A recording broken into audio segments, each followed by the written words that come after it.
आप सभी का स्वागत है, वंदन है, अभिनंदन है। हमारे रिश्तों में या सगे संबंधियों के प्यार में क्या वह चीज़ न हो जिससे कि हमारा जीवन सुखमय, परिवार सुखमय और आनंदमय सभी हमारे रिश्ते बने रहें। आइए विचार के नियम में इसके ऊपर आज अध्ययन करते हैं। नज़दीकी रिश्तों में ज़्यादातर तेज प्रेम यानी बेशर्त प्रेम नहीं बल्कि मोह, माया और आसक्ति होती है।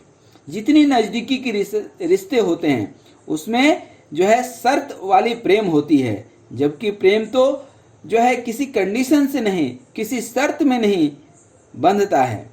साधारण लोगों की यही धारणा होती है कि माँ को तो अपने बच्चों से प्रेम होता ही है, किंतु कई बार यह प्रेम कब मोह और आसक्ति में बदल जाता है पता ही नहीं चलता।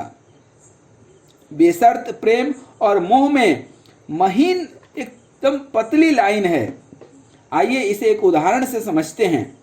बच्चे के बीमार होने पर यदि माँ अपना ध्यान न रखे, बीमारी के कारण बच्चा खाना न खा रहा हो तो माँ भी भूखी रहे, रात में बच्चे के सो जाने के बाद भी चिंता में खुद जागती रहे, तो यह अंधा प्रेम है। बेशर्त प्रेम में माँ समझ के साथ प्रतिसाद देगी। उसे ज्ञात होगा कि अगर वह ठीक से खाना खाएगी, अच्छी नींद लेगी तो ही बच्चे की देखभाल बेहतर तरीके से कर पाएगी, वरना वह खुद भी बीमार हो जाएगी। अर्थात बच्चा नहीं खाना खा रहा है तो हम भी खुद खाना खाना छोड़ दें, यह मूर्खता है, प्रेम नहीं है। दूसरे उदाहरण से भी समझिए कि कई बार माता पिता का मोह बच्चे को बिगाड़ देता है, अर्थात अति प्रेम बच्चे का जीवन बर्बाद कर देता है। उसको हम समझदारी और संस्कार नहीं दे पाते हैं जो उन्हें उस वक्त समझ में नहीं आता है और बाद में पछताना पड़ता है। जैसे बच्चे के गलत व्यवहार को देखकर भी उसे अनदेखा करना माता पिता का मोह है। जैसे धृतराष्ट्र ने दुर्योधन के साथ किया। दुर्योधन बचपन से ही गलत कार्य, ईर्ष्या, भय, अहंकार इन सब चीजों में फंसा था, लेकिन पितृमोह के कारण वह सुधर नहीं पाया। उसके पिता उसको डांट सकते थे, बोल सकते थे, लेकिन ऐसा नहीं हुआ। अलग अलग रिश्तों में इंसान मोह में फंसकर उसे प्रेम का नाम दे देता है। लोग मोह को, माया को, आसक्ति को मोहब्बत समझ लेते हैं और मोहताज जीवन जीते हैं। यह भ्रम लोगों को सिनेमा और टीवी देख देख करके ज़्यादा होता है। उन्हें लगता ही नहीं है कि वे मोहताज बन रहे हैं। जब इंसान मोह का गुलाम होता है तब वह रिश्ते नातों में कोई गलत होते हुए भी सामने वाले की ही हाँ में हाँ मिलाते रहता है, क्योंकि उसे डर होता है कि मैंने ऐसा नहीं किया तो फला मेरा काम नहीं करेगा, मुझसे नाराज हो जाएगा, इत्यादि इत्यादि।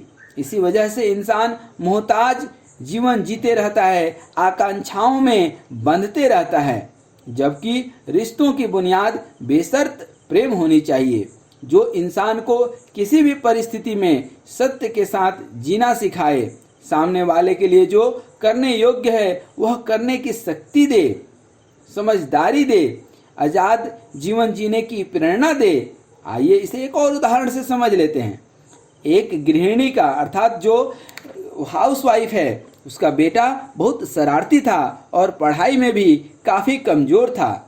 गृहिणी हमेशा अपने बेटे को पढ़ाई करने हेतु जोर जबरदस्ती कर अपशब्दों का इस्तेमाल किया करती थी, जैसे कि तू पढ़ाई नहीं करता, हमने तुम्हारी पढ़ाई के लिए इतने पैसे खर्च किए, तुमने तो हमारी नाक में दम कर रखा है, इत्यादि इत्यादि। अर्थात हमेशा नकारात्मक विचारों को अपने बेटे के ऊपर थोपते रहती थी। माँ के कहे नकारात्मक वाक्यों की वजह से धीरे धीरे बेटा पढ़ाई से और दूर होते गया और वह 9वीं कक्षा में फेल हो गया। इससे वह काफ़ी निराश हो गया।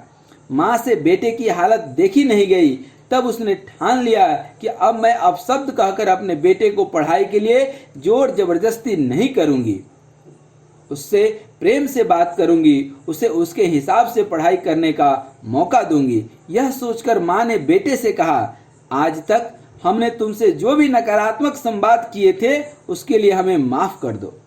तुम अपनी क्षमता के अनुसार जितनी हो सके पढ़ाई करो और कितने भी नंबरों से पास हो, आज के बाद हमारे प्रेम में कभी कमी नहीं आएगी।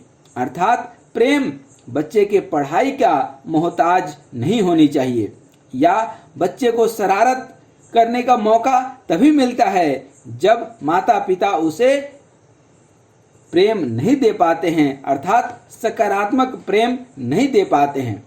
यही है बेशर्त प्रेम की पहचान, जिसे सुनकर बेटे के मन में पढ़ाई का डर और बोझ दोनों उतर गया। उसने नए सिरे से पढ़ाई शुरू की और जब रिजल्ट आई तब उसे पास हुआ देख माता पिता बहुत खुश हुए, साथ ही उन्हें बेशर्त प्रेम का चमत्कार भी दिखाई दिया। प्रेम कोई जरूरी नहीं कि हम किसी से प्रेम करें तो वह भी हमसे प्रेम करे, नहीं, एक तरफा ही सही मगर प्रेम तो होना चाहिए।